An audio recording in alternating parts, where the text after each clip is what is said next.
Hello friends, आज हम आपके लिए लेकर आए हैं मुंशी प्रेमचंद्र जी द्वारा रचित कहानी जिसका नाम है खुदी।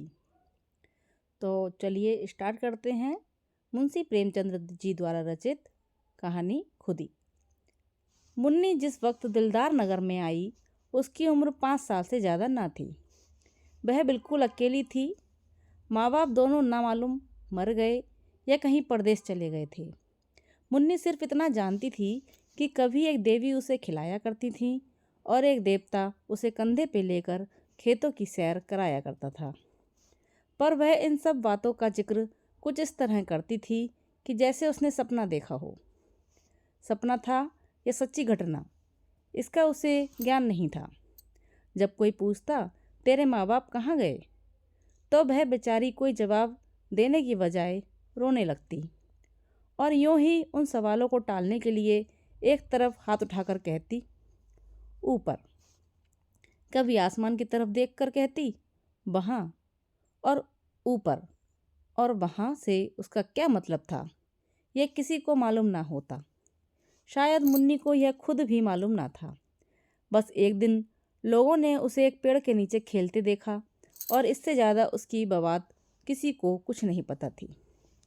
लड़की की सूरत बहुत प्यारी थी, जो उसे देखता मुँह हो जाता।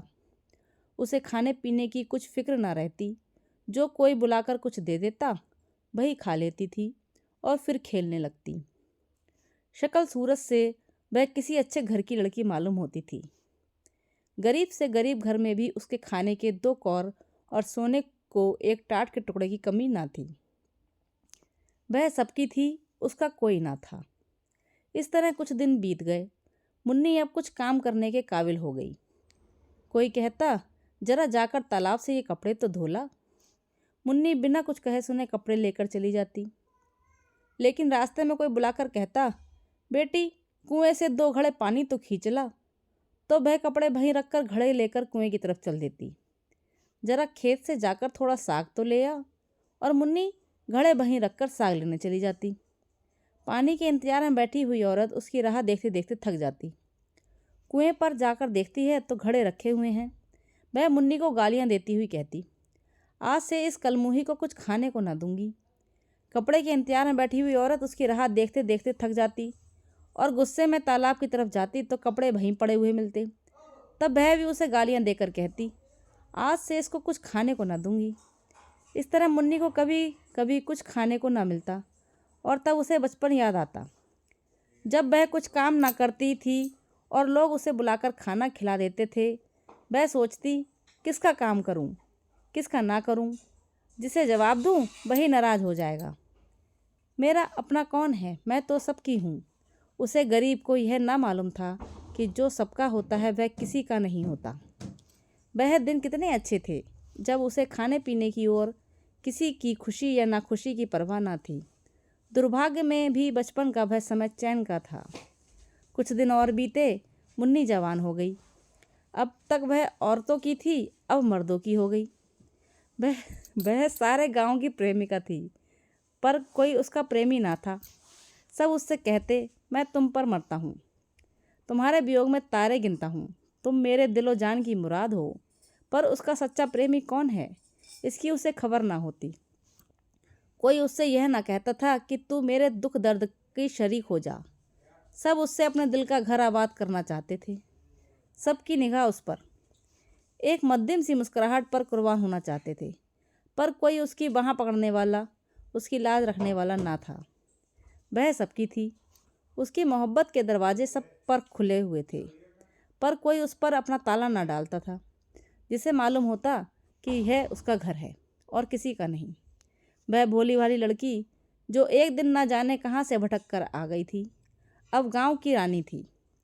जब वह अपने उन्नत बख्शों को उभार कर रूप गर्व से गर्दन उठाए नजाकत से लचकती हुई चलती तो मनचले नौजवान दिल थाम कर रह जाते। उसके पैरों तले आंखें बिछाते। कौन था जो उसके इशारों पर अपनी जान ना निसार कर देता। वह अनाथ लड़की जिसे कभी गुड़िया खेलने को ना मिली, अब दिलों से खेलती थी। किसी को मारती थी, किसी को जिलाती थी, किसी को ठुकराती थी, किसी को थपकियां देती थी, किसी से रूठती थी, किसी को मनाती थी। इस खेल में उसे कत्ल और खून का सा मज़ा मिलता था। अब पासा पलट गया था। पहले वह सबकी थी, कोई उसका ना था। अब सब उसके थे, वह किसी की ना थी। उसे जिसे चीज़ की तलाश थी वह कहीं नहीं मिलती थी।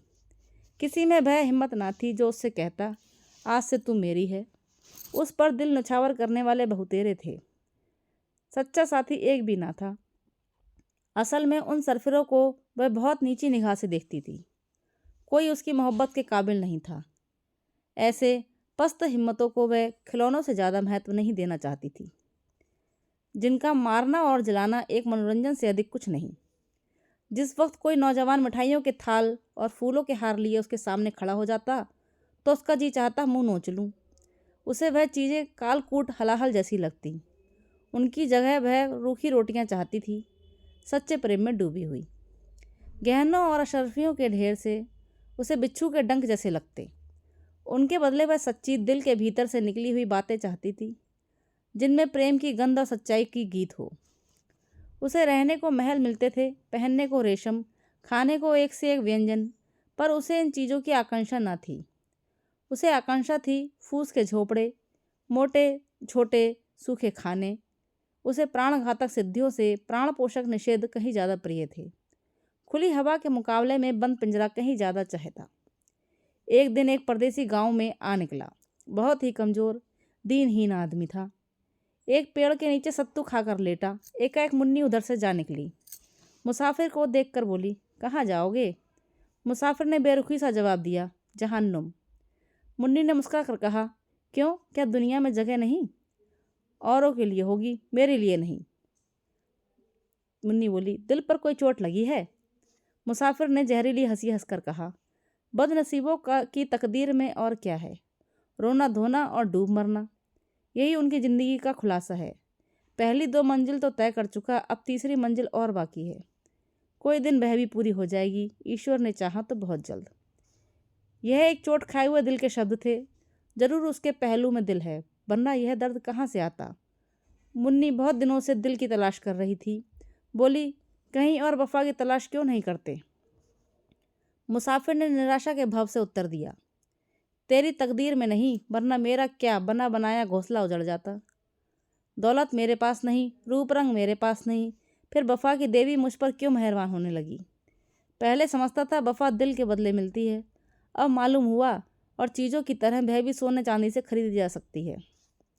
मुन्नी को मालूम हुआ मेरी नज़रों ने धोखा खाया था। मुसाफिर बहुत काला नहीं, सिर्फ सांवला था। उसका नाक नक्शा भी उसे आकर्षक जान पड़ा। बोली, नहीं, यह बात नहीं, तुम्हारा पहला ख्याल ठीक था। यह कहकर मुन्नी चली गई। उसके हृदय के भाव उसके संयम से बाहर हो रहे थे। मुसाफिर किसी ख्याल में डूब गया। वह इस सुंदरी की बातों पर गौर कर रहा था। क्या सचमुच यहाँ वफा मिलेगी? क्या यहाँ भी तकदीर धोखा ना देगी? मुसाफिर ने रात उसी गांव में काटी। वह दूसरे दिन भी ना गया। तीसरे दिन उसने एक फूस का झोपड़ा खड़ा किया। मुन्नी ने पूछा, यह झोपड़ा किसके लिए बनाते हो? मुसाफिर ने कहा, जिससे वफा की उम्मीद है। चले तो न जाओगे? झोपड़ा तो रहेगा, खाली घर में भूत रहते हैं। वो बोला, अपने प्यारे का भूत ही प्यारा होता है। दूसरे दिन मुन्नी उस झोपड़े में रहने लगी। लोगों को देखकर ताज्जुब होता था। मुन्नी उस झोपड़े में नहीं रह सकती, वह उस भोले मुसाफिर को जरूर दगा देगी। यह आम ख्याल था, लेकिन मुन्नी फूली न समाती थी। वह न कभी इतनी सुंदर दिखाई पड़ी थी, न इतना खुश। उसे एक ऐसा आदमी मिल गया था जिसके पहलू में दिल था। लेकिन मुसाफिर को दूसरे दिन यह चिंता हुई कि कहीं यहाँ भी वह अभागा दिन न देखना पड़े। रूप में वफा कहाँ? उसे याद आया, पहले भी इसी तरह की बातें हुई थी, ऐसी ही कस्में खाई गई थीं, एक दूसरे से वादे किए थे, मगर उन कच्चे धागों को टूटते कितनी देर लगी। वह धागे क्या फिर न टूट जाएंगे? उसके क्षणिक आनंद का समय बहुत जल्दी बीत गया और फिर वही निराशा उसके दिल में छा गई। इस मरहम से भी उसके जिगर का जख्म न भरा। तीसरे रोज वह सारे दिन उदास और चिंतित बैठा रहा और चौथे रोज लापता हो गया। उसकी यादगार सिर्फ उसकी फूस की झोपड़ी रह गई। मुन्नी दिन भर उसकी राह देखती रही।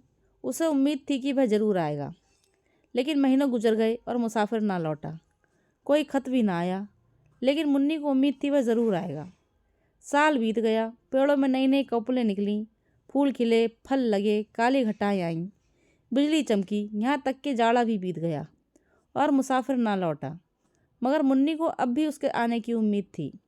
वह जरा भी चिंतित ना थी, भयभीत ना थी। वह दिन भर मजदूरी करती और शाम को झोपड़े में पड़ी रहती। लेकिन वह झोपड़ा अब एक सुरक्षित किला था, जहाँ सिर्फ रोके निगाह के पांव भी लड़खड़ा के लंगड़े हो जाते थे। एक दिन वह सर पर लकड़ी का गट्ठा लिए चली आती थी। एक रसिये ने छेड़खानी की। मुन्नी, क्यों अपने सुकुमार शरीर के साथ यह अन्याय करती हो? तुम्हारी एक कृपा दृष्टि पर इस लकड़ी के बराबर सोना नछावर कर सकता हूँ। मुन्नी ने बड़ी घृणा के साथ कहा। तुम्हारा सोना तुम्हें मुबारक हो, यहाँ अपनी मेहनत का भरोसा है। क्यों इतना इतराती हो? अब वह लौट कर नहीं आएगा, उसने कहा।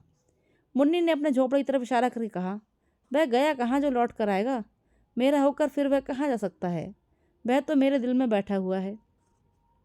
इसी तरह एक दिन एक और प्रेमी जन ने कहा, तुम्हारे लिए मेरा महल हाजिर है, इस टूटे फूटे झोपड़े में क्यों पड़ी हो? मुन्नी ने अभिमान से कहा, इस झोपड़े पर 1,00,000 महल नछावर हैं।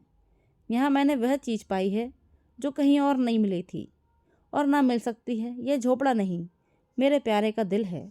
इस झोपड़े में मुन्नी ने 70 साल काटे। मरने के दिन तक उसे मुसाफिर के लौटने की उम्मीद थी। उसकी आखिरी निगाहें दरवाजे की तरफ लगी हुई थीं। उसके खरीदारों में कुछ तो मर गए, कुछ जिंदा हैं, मगर जिस दिन से वह एक की हो गई, उसी दिन से उसके चेहरे पर दीप्ति दिखाई पड़ी, जिसकी तरफ ताकते हुए वासना की आंखें अंधी हो जातीं। खुद ही जब जाग जाती है तो दिल की कमजोरियां उसके पास आते डरती हैं। तो यह थी मुंशी प्रेमचंद्र जी द्वारा रचित कहानी खुदी। कैसी लगी आपको कमेंट सेक्शन में ज़रूर बताइएगा। मिलते हैं अपनी अगली वीडियो में। हमारे साथ लास्ट तक बने रहने के लिए आपका बहुत बहुत धन्यवाद। अगर आप हमारे चैनल पर पहली बार आए हैं तो चैनल को सब्सक्राइब करना ना भूलें और लाइक करना ना भूलें और शेयर करें अपने फ्रेंड सर्किल में। मिलते हैं अपनी नेक्स्ट वीडियो में। Take care, bye bye.